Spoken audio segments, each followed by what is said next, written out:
Lord of the Mysteries. Chapter 83. Carving. Holding on to the yellowish-brown paper bag full of herbs, Bogda staggered out of the Lawson's Folk Herb store. While waiting for a tracked carriage, he suddenly came to a realization. He had spent £10 to buy a bag of stuff? This was nearly a month's salary for him.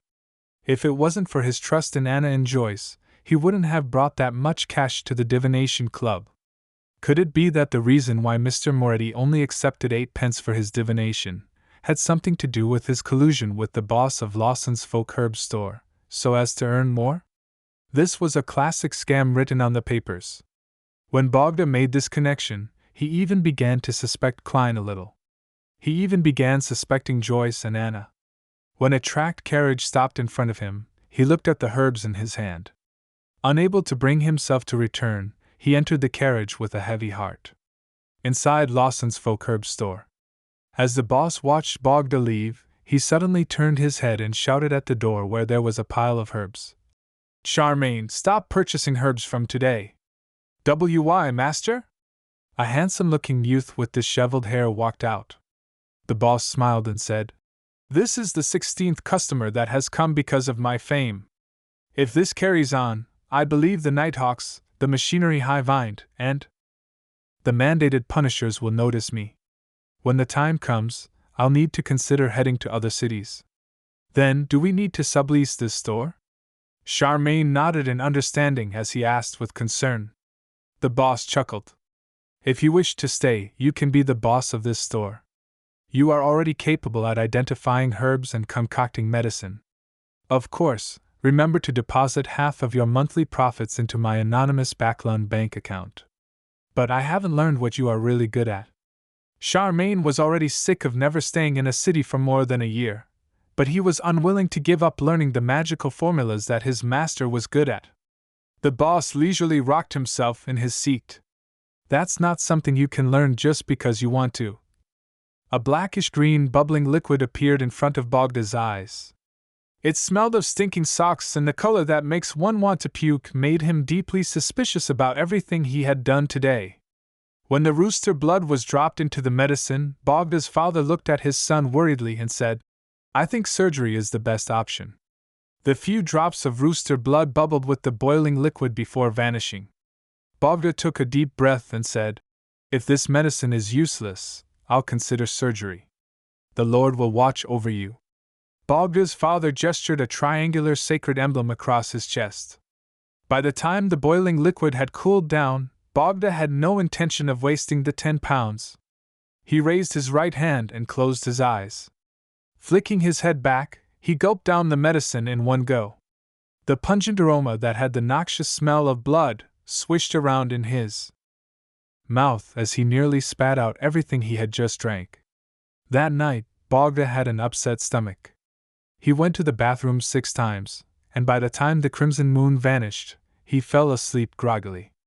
After an unknown period of time had passed, he jolted awake, having dreamed that he was being reprimanded by his boss at work. "Thankfully, I took 3 days of annual leave. I don't have to rush to work." Bogda heaved a sigh of relief when he discovered that he felt a lot more spirited. This was in stark contrast to the sluggish state he was in for the past few weeks.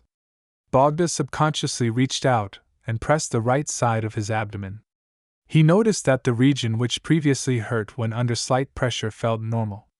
He only felt the pain from ordinary pressure. "Don't tell me it was really effective. That apothecary was clearly just fooling me." Bogda was both surprised and doubtful as he got out of bed. He stretched himself and felt his health returning to him. He fell silent for a very long while as he muttered, "According to the apothecary, I still need to drink it twice. Once I'm done drinking, I'll go to the hospital to get a checkup from a doctor. That apothecary didn't tell me how many times I can drink a day. I still think he's a cheat." Inside the civilian staff office of the Blackthorn Security Company, from his prior request, Klein received a space where no one would disturb him. He held a carving knife and emitted his spirituality. He seriously carved the incantations and symbols onto 2 silver accessories. The incantation was a request to avoid misfortune, and was written in Hermes. The two mysticism symbols symbolized the Evernight goddess as well as the Empress of Misfortune and Horror. Aside from that, Klein also added the path number that corresponded to the goddess, 7, and the magical characteristic. In addition to that, charms and amulets had to be engraved on both sides, and each side's symbols, incantations, and characteristics, their exact locations, or special formats was in the realm of mysticism. The ones that were spread amongst the ordinary populace were filled with mistakes. At that moment, Klein had a lot of damaged materials to his right. Through repeated practice, and only after he confirmed that he had enough practice, did he dare to begin creating the amulets for Benson and Melissa. As he calmed his mind, his spirituality spewed out from the tip of the carving knife. The number 7 appeared on the surface of the silver accessories. He had already finished carving the incantations and symbols on the other side of the accessory. All that was left was to finish the remaining side. After putting down his knife, all his spirituality chained together as Klein suddenly felt a strange, majestic, and terrifying energy surge throughout the room. The commotion quickly vanished as the incantations on both sides of the accessory became complete with Klein's spirit vision.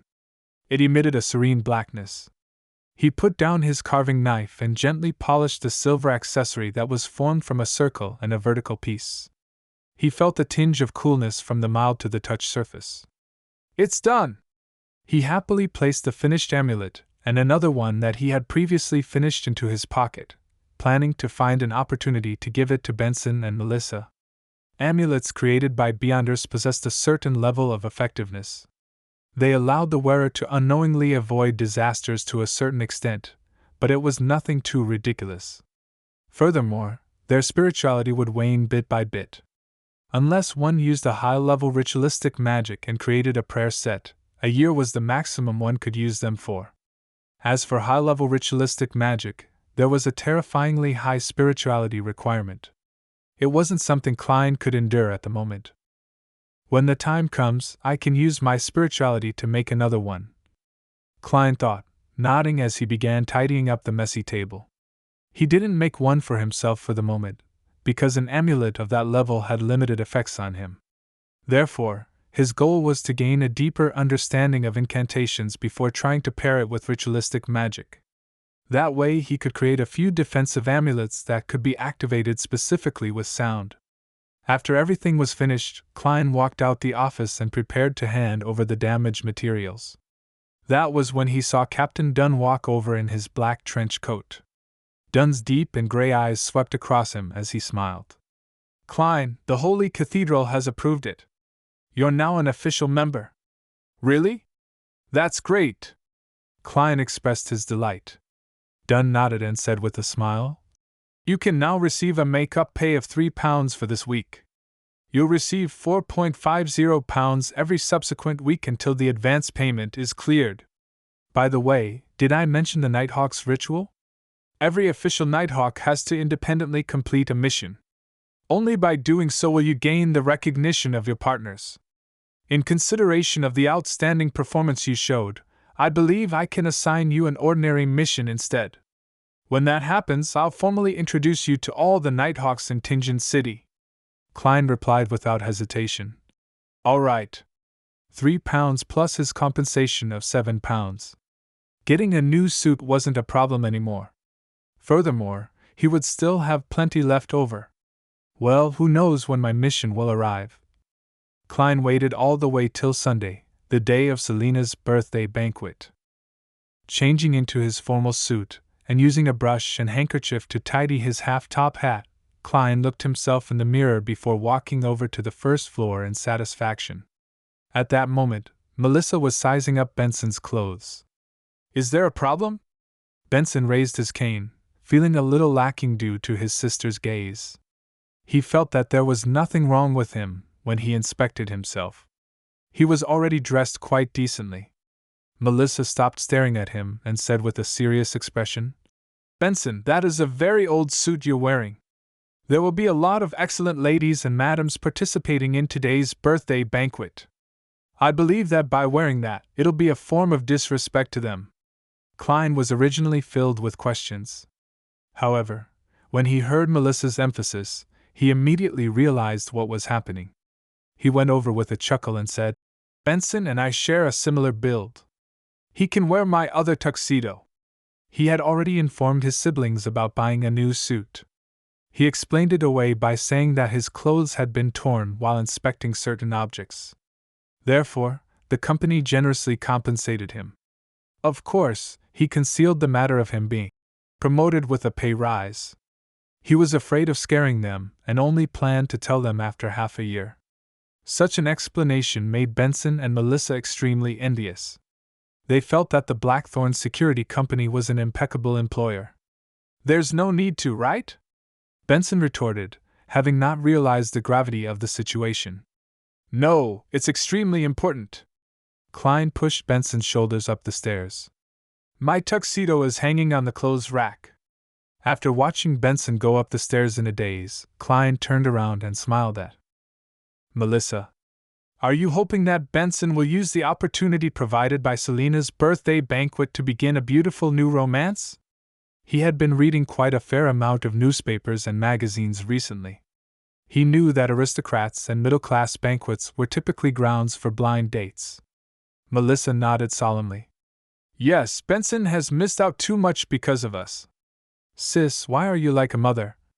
Klein looked at Melissa as he suddenly shook his head with an exasperated laugh.